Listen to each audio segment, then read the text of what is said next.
할렐루야, 주님의 이름으로 문안드립니다. 우리 다 같이 사도신경으로 신앙 고백하심으로 28일 금요일 새벽 예배를 시작하겠습니다. 나는 전능하신 아버지 하나님 천지의 창조주를 믿습니다. 나는 그의 유일하신 아들 우리 주 예수 그리스도를 믿습니다. 그는 성령으로 잉태되어 동정녀 마리아에게서 나시고 본디오 빌라도에게 고난을 받아 십자가에 못 박혀 죽으시고 장사된 지 사흘 만에 죽은 자 가운데서 다시 살아나셨으며 하늘에 오르시어 전능하신 아버지 하나님 우편에 앉아 계시다가 거기로부터 살아있는 자와 죽은 자를 심판하러 오십니다.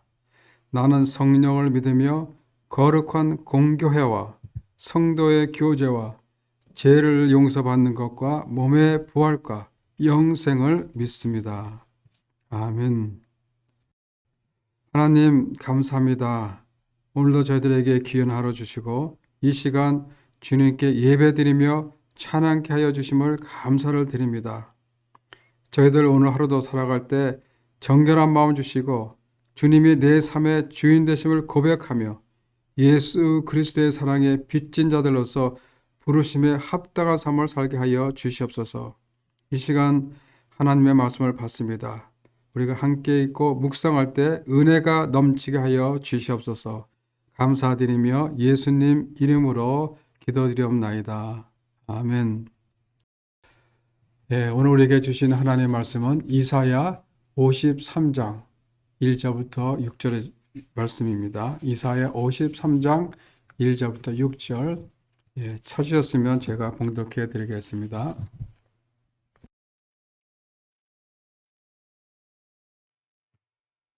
우리가 전한 것을 누가 믿었느냐?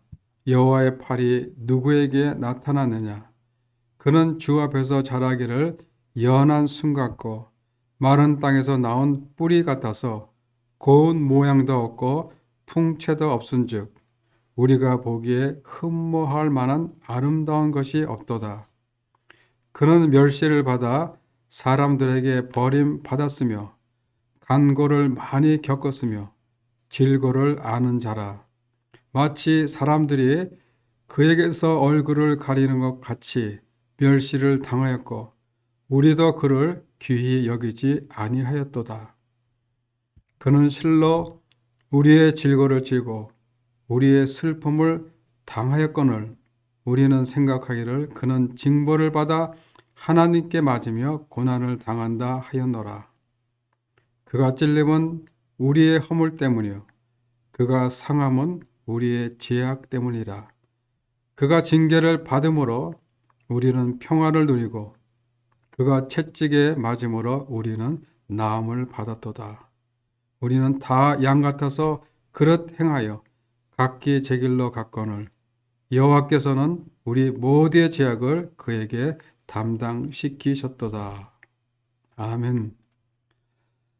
주신 말씀 다시 한번 읽으신 후 개인적으로 묵상의 시간을 가지시기 바랍니다.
예수님은 2000년 전 지구상에서 우리와 똑같은 몸을 가지고 똑같이 생각하고 똑같이 느끼고 또 똑같이 어떤 시공간적인 제약성 속에 살아갔던 한 인생이셨습니다. 온전한 인간이셨죠. 그렇지만 그분은 온전한 인간이시금 하는 것이 아니라 본질적으로는 하나님이셨습니다.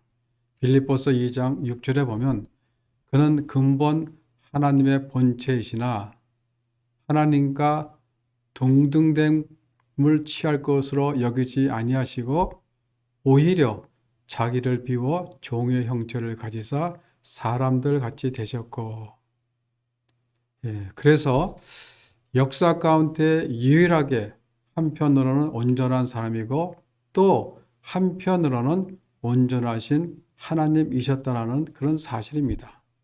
그러면 하나님께서 왜 육신의 몸을 입고 이 땅에 내려오셨는가?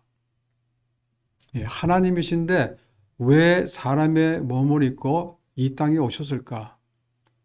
성경을 우리가 보면 예수님이 이 땅에 오셔서 하신 사역 가운데 가장 중요한 사역이 있습니다. 그게 뭐냐면 십자가를 지시러 오셨다는 것입니다.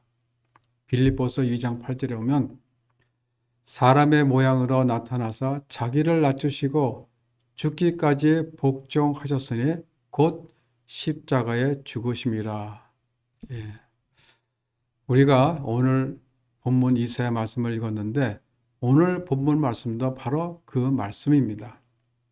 이사야 선지자는 예수님이 오시기 전 약 750년 전에 활동하신 분이십니다.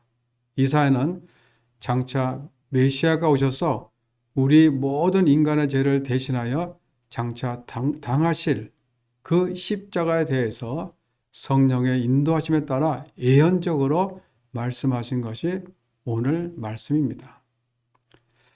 오늘 본문에 묘사된 예수님의 모습을 보면 하나님의 이루 말할 수 없는 우리가 뭐라고 표현할 수 없는 그런 사랑을 우리는 깨닫게 됩니다. 하나님은 아끼시는 독생자를 이 땅에 보내시고 십자가를 지게 하셨습니다. 그것은 뭐예요? 모든 인간의 죄를 사해 주시려고 십자가에 달리시게 하신 것입니다. 그 십자가가 바로 모든 인류의 구원의 통로가 된 것입니다. 그래서 우리는 그 십자가의 은혜, 그 십자가의 사랑을 기억해야 합니다. 십자가의 삶은 예수님께서 자기를 낮추시고 죽기까지 복종하여 십자가에서 죽으셨던 것처럼 자신을 다 드리는 것입니다. 자신을 다 드리지 않고서는 십자가를 질 수가 없습니다. 자신을 다 드리지 않고서는 하나님의 은혜를 체험할 수가 없습니다.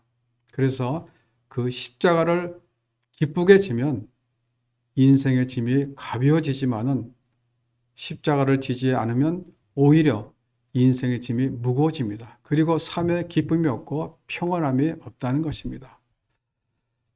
오늘 말씀에 보면 메시아로 오시는 예수님의 순환에 대해 예언하고 있습니다. 그가 얼마나 심한 멸시와 고통을 당하실지를 증거합니다. 1절에 보면 우리가 전한 것을 누가 믿었느냐? 여호와의 팔이 누구에게 나타나느냐? 우리가 아무리 이 말씀을 전한들 그를 누가 메시아로 믿을 수 있겠느냐라는 것입니다. 하나님의 아들 구세주라고 생각하기에는 너무나 비참한 모습이기 때문입니다. 이어서 2절에서는 그의 비참한 그 비천한 그 모습에 대해서 증거를 합니다. 그는 주 앞에서 자라나기를 연한 순 같고 마른 땅에서 나온 뿌리 같아서 고운 모양도 없고 풍채도 없은즉 우리가 보기에 흠모할 만한 아름다운 것이 없도다 라고 합니다. 연한 순 같다라는 것은 뭐예요? 어린아이 모습 같다는 것이죠. 그리고 마른 땅에서 나온 뿌리 같다라는 것은 마른 땅에서 나온 뿌리는 뭐예요? 영양분을 충분히 공급받지 못해서 비틀어지고 볼품이 없고 초라합니다. 어린아이처럼 풍채도 없고 볼품이 없는, 즉 연한 순이나 마른 땅에서 나온 뿌리라는 이 표현은 아주 보잘것없고 초라한 모습을 묘사하고 있는 것입니다. 다시 말하면 하나님의 아들이지만은 비천한 그 인간을 오신 예수님의 모습을 표현하고 있는 것입니다. 3절에 보면 그가 당할 멸시와 고통에 대해서 말하고 있습니다. 그는 멸시를 받아 사람들에게 버림받았으며 간고를 많이 겪으며 질고를 아는 자라. 마치 사람들이 그에게서 얼굴을 가리는 것 같이 멸시를 당하였고 우리도 그를 귀히 여기지 아니하였도다. 이는 그리스도의 삶이 매우 천대를 받는 삶이 될 것을 암시하고 있습니다. 사실 예수님은 자신이 자란 고향에서 멸시를 받았습니다. 그리고 유대 종교 지도자들로부터 많은 멸시를 당하셨습니다. 간고는 슬픔을 가리키는 말로서 이 슬픔은 복음을 받아들이지 않는 그 백성들에 대한 안타까운 그런 마음입니다. 그리고 질고는 예수님께서 육체적인 고통을 우리 인간들과 똑같이 느끼셨다는 것입니다. 예수님은 세상 사람들의 환영을 받지도 못했습니다. 그가 이적을 행할 때는 잠시 사람들이 환호했지만은 또 딱딱한 말씀을 전하면 이내 멸시하고 배척하기가 일쑤였습니다. 어느 정도로 멸시했는가 하면 마치 사람들이 예수를 만나면 보기조차 싫어서 얼굴을 가렸습니다.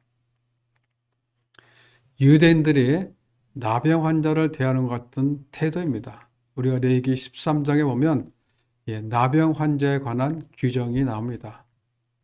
나병 환자는 일반인들과 격리되어 마을 밖에서 살아야 합니다.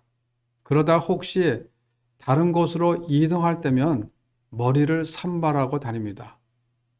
사람들이 멀리 오는 것을 보면 먼저 소리를 쳐야 합니다. 부정하다, 부정하다 이렇게 소리를 쳐야 합니다. 그러면 사람들이 얼른 알아보고 머리에서부터 얼굴을 가리고 피해갑니다.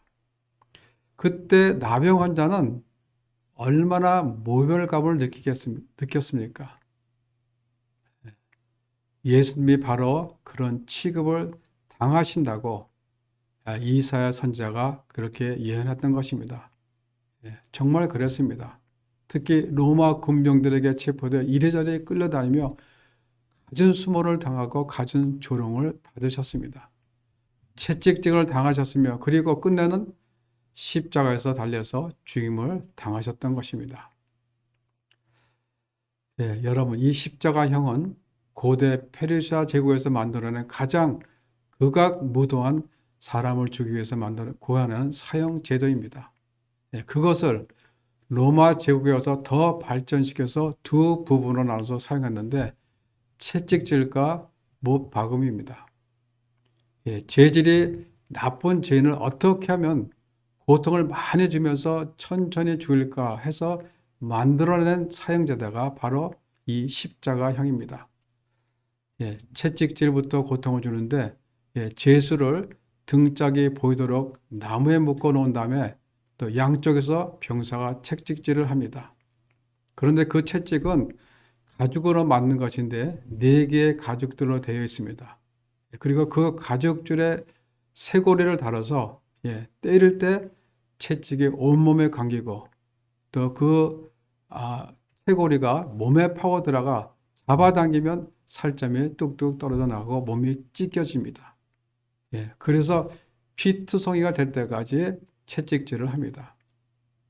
그리고 십자가에 못 박는 것이 두 번째 순서인데 양손에 또 발에 못을 박아서 나무에 걸어 놓는, 그래서 아주 오랫동안 고통을 당하면서 사람들의 구경거리로 모욕과 멸시 모든 고통 몸과 정신적으로 다 받게 해서 죽이는 그런 사형제도가 바로 십자가형입니다. 그런데 우리 예수님께서 바로 그 십자가형을 받기 위해서 이 땅에 오셨다는 것입니다. 그는 하나님이신데 왜 그랬을까? 왜 예수님은 죽으셔야만 하고 그 십자가형이라는 것을 받으셔야만 했을까? 예, 우리 예수님께서 십자가를 지신 이유, 이게 복음의 핵심입니다. 예수님은 우리 인간의 죄 문제를 해결하기 위해 우리를 대신하여 멸시와 고통을 당하시고 마침내 십자가에서 피 흘려 죽으신 것입니다. 우리가 본문 4절에 보면 그는 실로 우리의 질고를 지고 우리의 슬픔을 당하셨거늘. 예수님이 십자가를 지시면서 고통당하시고 채찍에 맞으시고 질고를 당하신 것은 우리가 당할 것을 우리를 위해 대신 받으셨다는 것입니다. 5절에 보면 그가 찔림은 우리의 허물이요 그가 상함은 우리의 죄악 때문이라 하십니다. 우리 예수님께서 받으신 고난의 이유는 그가 찔림을 당하신 것은 가시면류관과 못의 찔림을 당하신 것은 그리고 뼈가 부스러지는 그런 상함을 받으신 것은 뭐예요?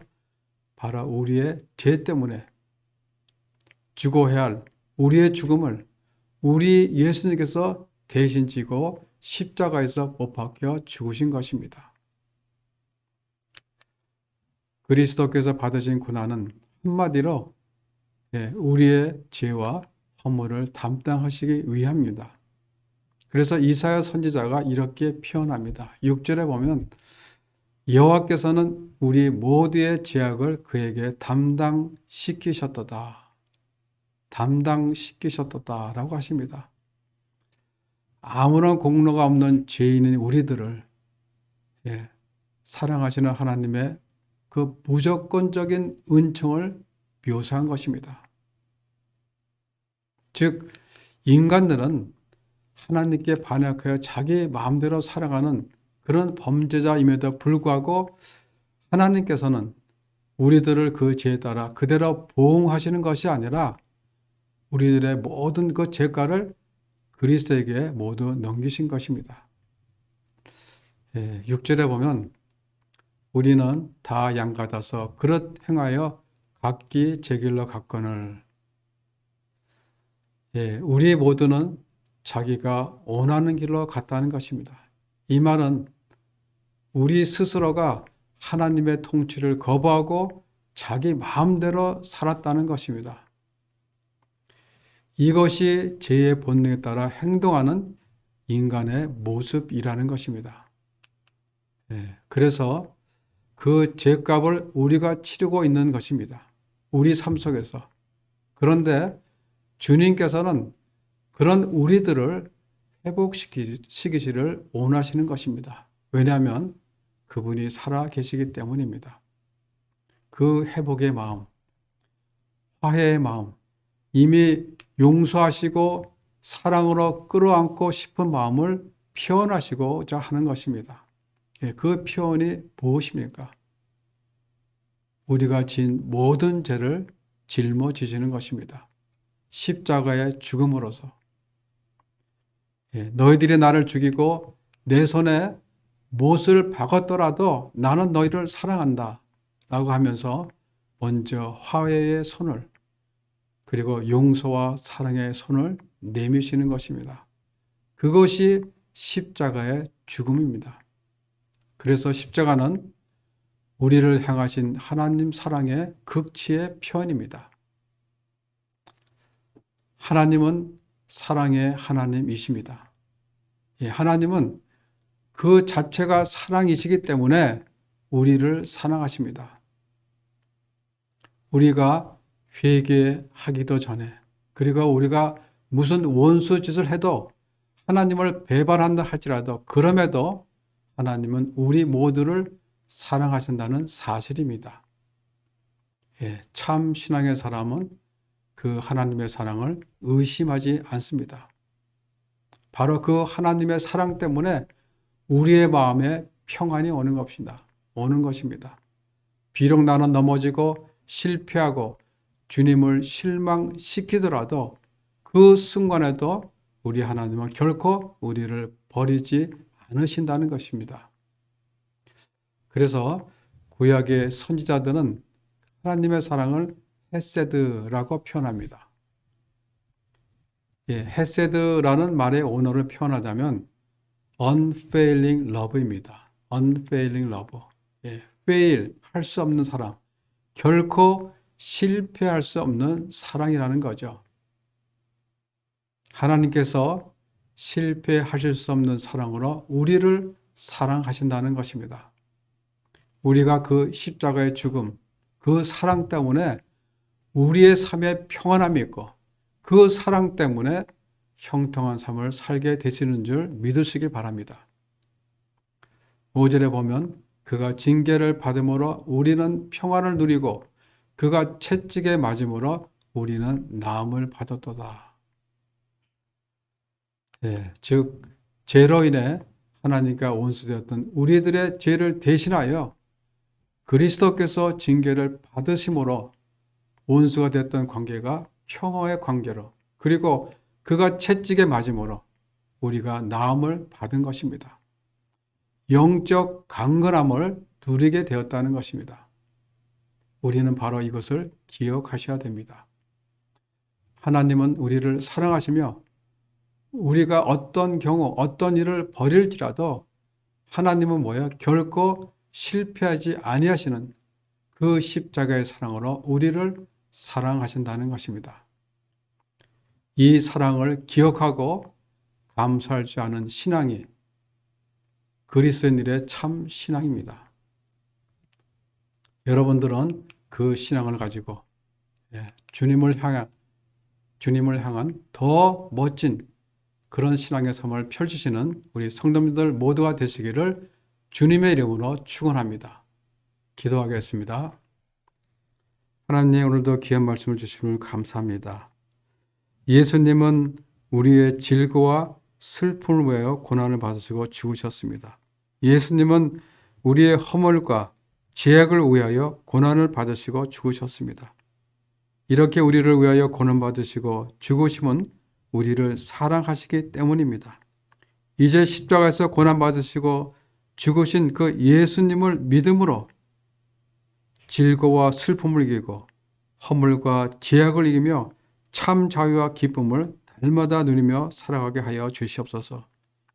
우리를 위하여 고난받으신 그 주님을 묵상하면서 주님의 제자로 살아가는 저희들 모두가 되게 하여 주시옵소서. 감사드리며 예수님 이름으로 기도합니다. 아멘. 하늘에 계신 우리 아버지, 아버지의 이름을 거룩하게 하시며 아버지의 나라가 오게 하시며 아버지의 뜻이 하늘에서 같이 땅에서도 이루어지게 하소서. 오늘 우리에게 일용할 양식을 주시고 우리가 우리에게 잘못한 사람을 용서하여 준 것 같이 우리 죄를 용서해 주시고 우리를 시험에 빠지지 않게 하시고 악에서 구하소서. 나라와 권능과 영광이 영원히 아버지의 것입니다. 아멘.